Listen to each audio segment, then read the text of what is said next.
Les colonnes montent vers le ciel comme des arbres de pierre, leurs branches s'entrelacent dans une danse géométrique parfaite.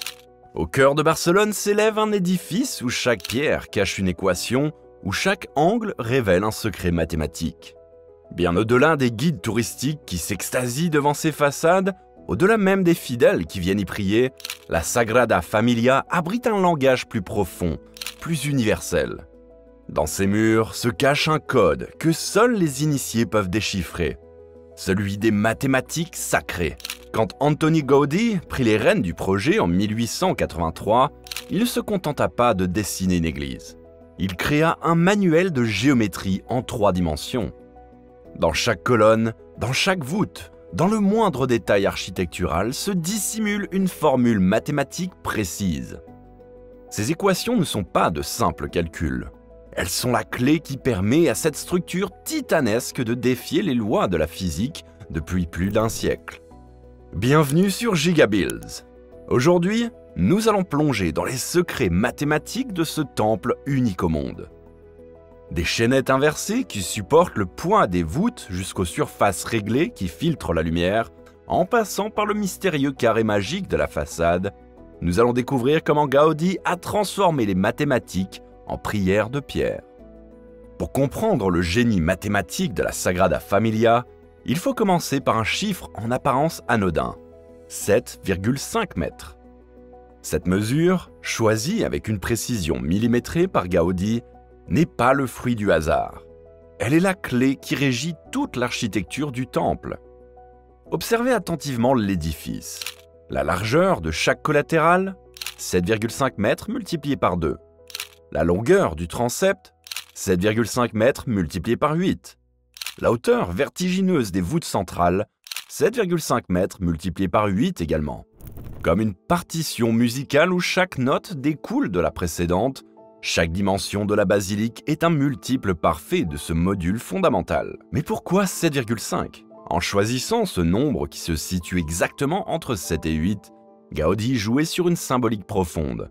Dans la tradition chrétienne, le 7 représente la perfection divine. Pensez aux 7 jours de la création, aux 7 sacrements. Le 8, lui, symbolise la renaissance, le renouveau. C'est le chiffre de la résurrection du Christ. En positionnant son module entre ces 2 nombres, Gaudí crée un pont entre le terrestre et le divin. Cette mathématique sacrée se déploie dans les 3 dimensions. Les hauteurs s'échelonnent en multiples parfaits. 30 mètres pour les collatéraux, 45 mètres pour la nef centrale, 60 mètres au-dessus du transept. Les largeurs suivent la même logique. 15 mètres pour chaque travée, 30 mètres pour la croisée, 90 mètres pour la longueur totale. C'est une véritable cathédrale de nombres où chaque pierre trouve sa place dans une grille invisible mais omniprésente. Cette précision mathématique n'est pas qu'esthétique. Elle est garante de l'équilibre structurel de l'édifice. En utilisant des proportions harmoniques basées sur un module unique, Gaudí s'assurait que les forces se répartissent de manière égale dans toute la structure. Les charges descendent le long des colonnes comme une cascade parfaitement orchestrée, chaque élément supportant exactement le poids qu'il est censé porter. Dans son atelier, au pied des tours en construction, Gaudí avait installé un dispositif étrange qui intriguait les visiteurs. Des ficelles suspendues au plafond, lestées de petits sacs de sable. Ce qui semblait être un mobile géant était en réalité une révolution architecturale en cours. L'architecte venait de redécouvrir un secret que même la nature connaissait, la forme parfaite de l'arc. Quand une chaîne est suspendue entre 2 points, elle forme naturellement une courbe unique, la chaînette. Cette forme n'est pas arbitraire. C'est la seule qui permet à la chaîne de supporter son propre poids de manière parfaitement équilibrée. Gaudí eut alors une idée brillante. Si cette forme est idéale pour supporter une tension, son image inversée doit être parfaite pour supporter une compression. Son procédé était ingénieux dans sa simplicité. Il construisait des maquettes avec des ficelles, attachait des poids proportionnels aux charges réelles que devait supporter la structure, puis photographier le résultat. En retournant la vidéo, il obtenait la forme exacte que devaient prendre ses arcs. Un arc en chaînette inversée ne nécessite ni contrefort ni support externe. il se tient par sa seule géométrie. Cette découverte permettait de s'affranchir des massifs contreforts gothiques. Là où les cathédrales médiévales devaient s'appuyer sur d'imposants arcs-boutants, la Sagrada Familia se dresse légère, ses formes parfaitement équilibrées grâce à ses courbes mathématiques. Les colonnes inclinées, qui surprennent tant de visiteurs, suivent exactement ces lignes de force naturelles. Mais Gaudi ne s'arrête pas là. Il complexifia son système en créant des maquettes tridimensionnelles avec des centaines de fils interconnectés, chacun lesté selon les charges prévues. Le résultat ressemblait à une toile d'araignée suspendue mais inversée. Elle relevait la structure parfaite de ses voûtes. Ce qui paraît aujourd'hui comme une forêt de pierres aux branches entrecroisées est en réalité un calcul mathématique rendu visible. Levez les yeux vers la colonne de la nef centrale. Ce que vous prenez pour de simples piliers est en réalité une prouesse géométrique sans précédent. Chaque colonne de la Sagrada Familia est une métamorphose mathématique pétrifiée. Une transformation continue qui défie les conventions architecturales. À leur base, ces colonnes naissent sous la forme d'un simple carré.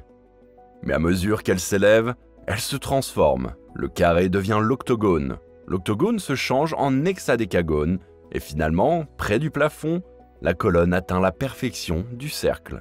Cette transformation n'est pas qu'esthétique, elle suit une formule mathématique précise qui permet de répartir les charges de manière optimale. La géométrie de ces colonnes cache un autre secret. Leur inclinaison de 6,5 degrés n'est pas non plus le fruit du hasard. Gaudi avait étudié les pins méditerranéens pendant des mois, découvrant que leurs branches maintiennent naturellement cet angle précis pour supporter un poids optimal. Plus fascinant encore, chaque colonne se ramifie à des hauteurs calculées avec précision. Tel un arbre dont les branches se divisent selon la suite de Fibonacci, les colonnes de la Sagrada Familia se séparent en branches plus fines qui soutiennent la voûte. L'espacement entre ces ramifications suit une progression mathématique qui assure une distribution parfaite des forces. Cette forêt géométrique permet un exploit structural unique, soutenir l'immense poids de la voûte sans avoir recours au traditionnel arc-boutant extérieur. Les colonnes, avec leur géométrie complexe et leurs ramifications calculées, agissent comme un système intégré où chaque élément joue son rôle dans un équilibre parfait. C'est la nature transformée en équation, puis l'équation transformée en pierre. Au cœur de la Sagrada Familia se cache une géométrie que peu de visiteurs remarquent au premier regard. Les surfaces réglées. Ces formes mathématiques complexes, hyperboloïdes, paraboloïdes et hélicoïdes, ne sont pas de simples ornements. Elles sont la signature secrète de Gaudi, la clé de voûte de son génie architectural.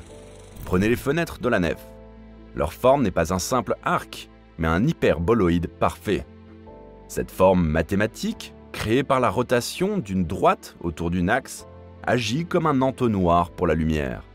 Elle capture les rayons du soleil et les diffuse dans l'espace selon des angles précis, transformant chaque ouverture en un instrument d'optique sophistiqué. La lumière divine, comme aimait à le dire Gaudi, est ainsi mathématiquement orchestrée. Les voûtes elles-mêmes sont composées de paraboloïdes hyperboliques, ces surfaces que les mathématiciens appellent surfaces réglées, car elles peuvent être construites avec des lignes droites. Aux intersections des voûtes, là où les forces se concentrent, Gaudi a placé des hyperboloïdes de révolution. Ces formes géométriques, semblables à des sabliers de pierre, ne sont pas choisies pour la beauté seule. Leur structure mathématique leur permet de distribuer les charges de manière optimale tout en créant des ouvertures pour la lumière. C'est l'alliance parfaite entre fonction structurelle et illumination spirituelle. Même les escaliers en colimaçon qui montent dans les tours suivent des hélicoïdes parfaites, une forme mathématique qui optimise l'espace tout en assurant une montée régulière. Chaque marche est calculée selon une équation qui prend en compte l'angle d'inclinaison optimal pour le pas humain.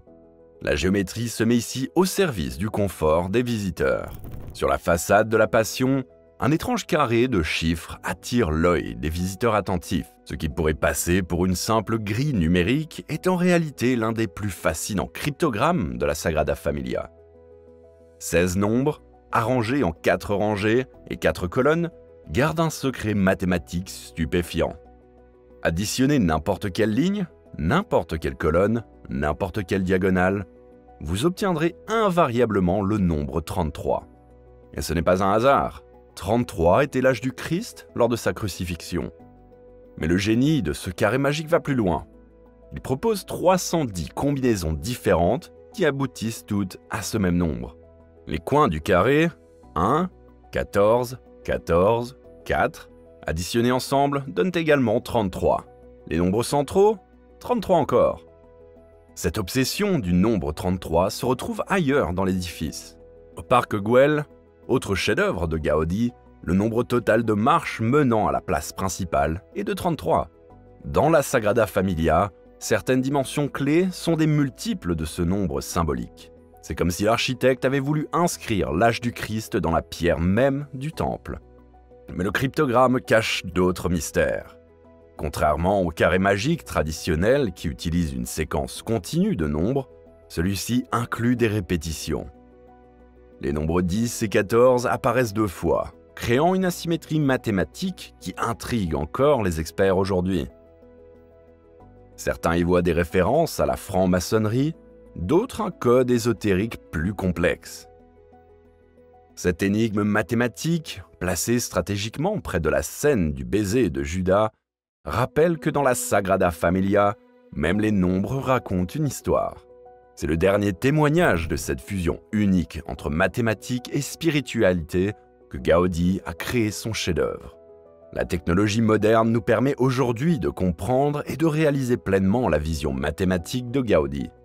Des calculs qui lui prenaient des semaines sont désormais effectués en quelques secondes. Mais le génie de sa conception mathématique reste inégalé. C'est tout pour aujourd'hui. Qu'avez-vous pensé de ces secrets mathématiques? Partagez vos réflexions dans les commentaires et on se retrouve bientôt pour d'autres explorations architecturales fascinantes.